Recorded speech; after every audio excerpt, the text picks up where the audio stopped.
Assalamualaikum warahmatullahi wabarakatuh.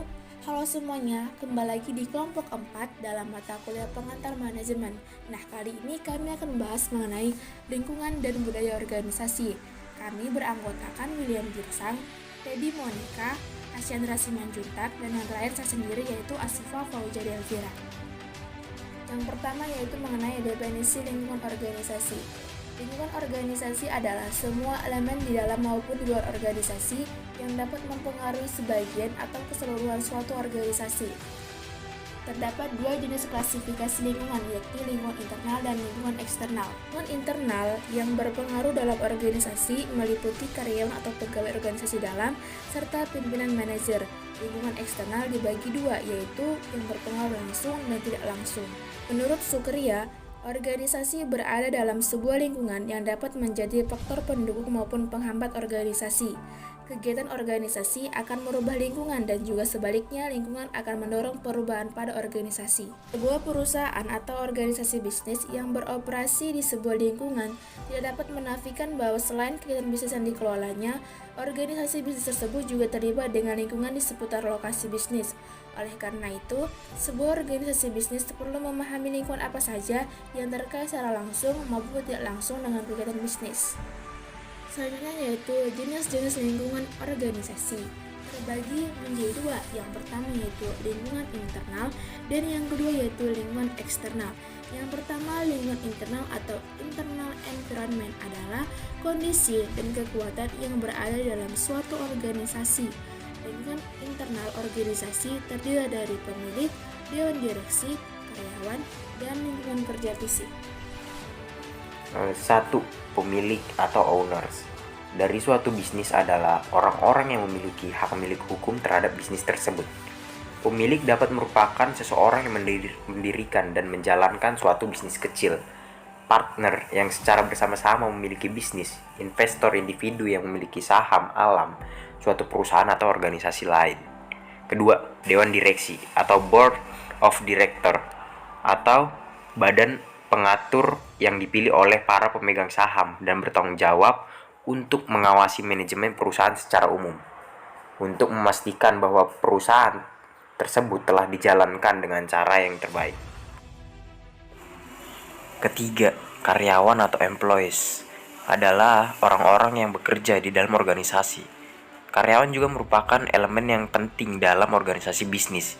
Yang menjadi perhatian khusus bagi manajer saat ini adalah sifat angkatan kerja yang berubah karena gender, etnis, umur, dan dimensi lainnya dari karyawan menjadi beraneka ragam.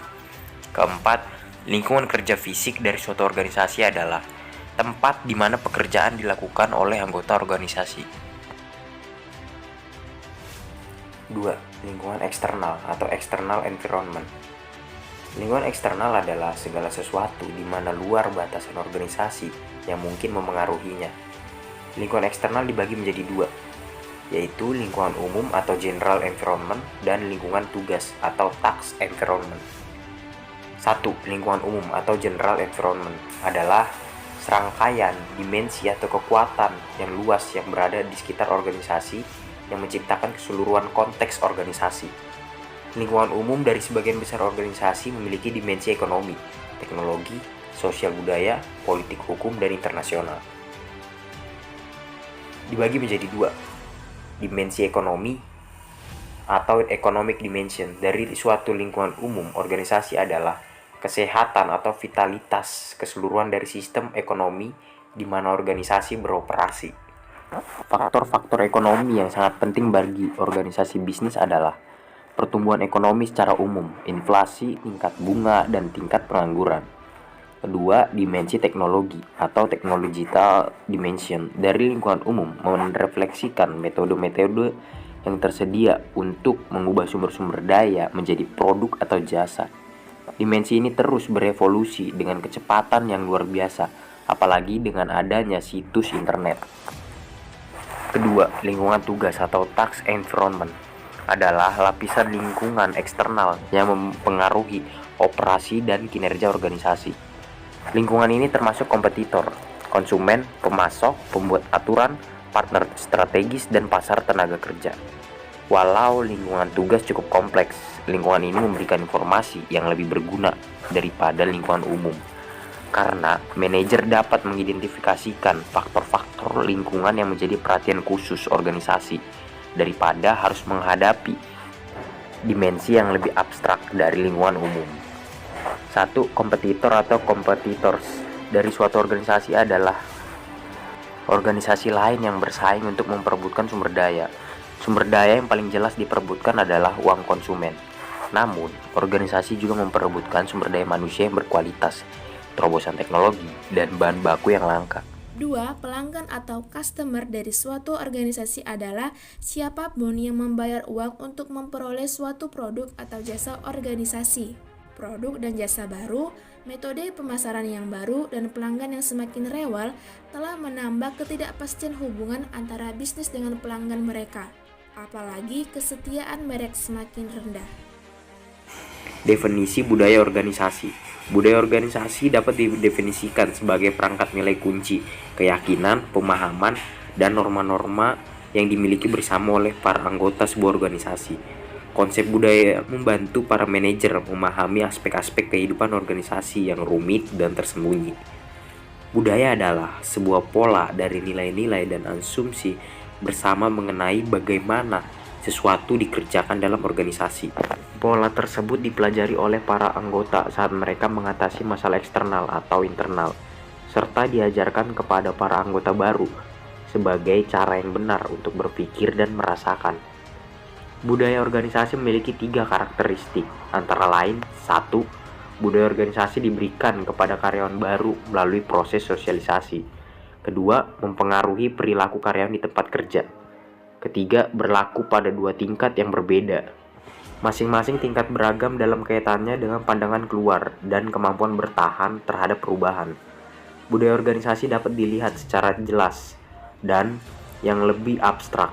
Budaya organisasi yang secara konkret wujudnya dapat dilihat secara jelas, sedangkan budaya organisasi yang bersifat abstrak, budaya merefleksikan pada nilai-nilai dan keyakinan yang dimiliki oleh para anggota.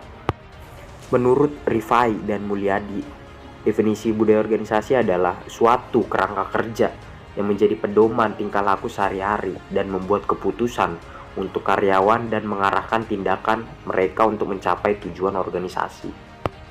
Manifestasi nyata budaya organisasi. Nilai-nilai fundamental yang mengkarakterisasi budaya pada perusahaan-perusahaan ini serta yang lainnya dapat dipahami melalui manifestasi nyata atas simbol, kisah, pahlawan, slogan, dan upacara. Yang pertama, simbol adalah objek, tindakan, atau kejadian yang memberi arti kepada yang lain. Simbol dihubungkan dengan budaya perusahaan yang membawa nilai-nilai penting organisasi. Kedua, kisah. Kisah adalah suatu narasi yang didasarkan pada kejadian-kejadian aktual yang sering diulang oleh dan kepada karyawan-karyawan perusahaan. Kisah-kisah tersebut diceritakan kepada karyawan baru untuk memelihara nilai-nilai utama organisasi. Ketiga, pahlawan adalah sosok yang memberi contoh mengenai perbuatan, karakter, dan atribut dari suatu budaya yang kuat. Para pahlawan adalah model untuk diikuti para karyawan. Para pahlawan menunjukkan bagaimana melakukan hal yang benar di organisasi. Keempat, slogan adalah frasa atau kalimat yang mengekspresikan suatu nilai kunci organisasi secara singkat. Banyak perusahaan menggunakan sebuah slogan atau ucapan untuk menyampaikan arti khusus kepada karyawan. Nilai budaya dari slogan juga dapat dilihat dalam pernyataan publik tertulis, seperti pernyataan misi perusahaan atau pernyataan formal lainnya yang mengekspresikan nilai-nilai inti dari organisasi. Kelima, upacara adalah aktivitas terencana yang diadakan untuk merayakan suatu kejadian tertentu dan untuk kepentingan audiens. Hubungan organisasi dengan lingkungan. Karena organisasi merupakan suatu sistem yang terbuka, maka organisasi berinteraksi dengan berbagai dimensi, dengan berbagai cara yang berbeda pula. Maka dari itu, manajer harus memahami pengaruh lingkungan terhadap organisasinya dan bagaimana organisasi tersebut beradaptasi dengan lingkungan. Yang pertama, pengaruh lingkungan terhadap organisasi. 3 perspektif dasar dapat digunakan untuk mendeskripsikan pengaruh lingkungan terhadap organisasi, yaitu perubahan dan kompleksitas lingkungan, kekuatan kompetitif, dan pergolakan lingkungan. Kedua, bagaimana organisasi beradaptasi dengan lingkungan.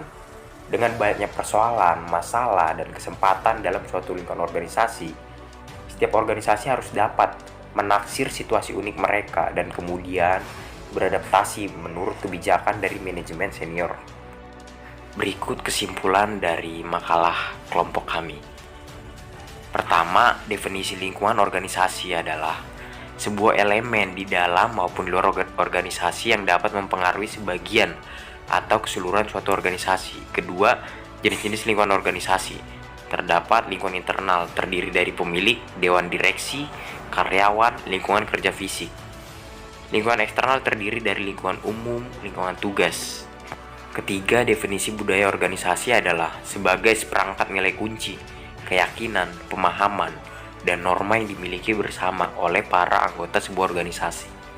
Keempat, manifesti nyata budaya organisasi terdiri dari simbol, kisah, slogan, upacara, pahlawan.